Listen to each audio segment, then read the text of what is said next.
Hello everyone, last minute hair care. তো আজকে আমি এখানে একটু হেয়ার কেয়ারের জন্য দেখো একটু টক দই নিয়েছি আমার চুল অনুযায়ী, তোমরা তোমাদের চুল অনুযায়ী নিও। আর একটা ডিম নিয়েছি আমি, না কুসুম এটা সাদা অংশ এইসব অত কিছু বাদ দিন, আমি সব নিয়ে এটাকে খুব ভালো করে দেখো এটা মিক্সচার করে নিয়েছি আমি ভালো করে। এটাকে কি বলে যাই হোক, এটাতে আমি করে নিয়েছি। দেন এটাকে আমি চুলে লাগিয়েছি, আমার চুলটাকে পার্টিশন করে নিয়েছি ভালো করে আছড়ে। তোমরাও কিন্তু করবে, দেখো কনসিস্টেন্সি না এইরকম, বেশি ফ্লোই হবে না, জাস্ট একটা এরকম হালকা একটা হবে। তাহলে দেখতে একটু হেয়ার কেয়ার করবো, তাহলে কি তোমাদের সাথে একটু শেয়ার করি। চলো আমি কীভাবে হেয়ার কেয়ার করি সেটার পুরোটা তোমাদেরকে শেয়ার করবো। পরে আমার এই যে হেয়ারের অবস্থাটা দেখে নাও, আমি বিফোর আফটার একটা অন্য ভিডিও দেবো খুনে ছোটো করে। তো এটা করার পর আমি যে ভালো করে যেরকম বললাম চুলটা পার্টিশন করে নেবো। আর তোমরা তো জানো দইয়ে কতটা এফেক্ট, মানে আমি এক কথায় বলবো দইটা হলো চুলের খাবার।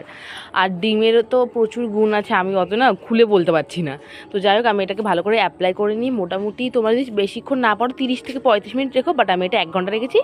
আর এই দেখো আমার রেজাল্টটা কেমন।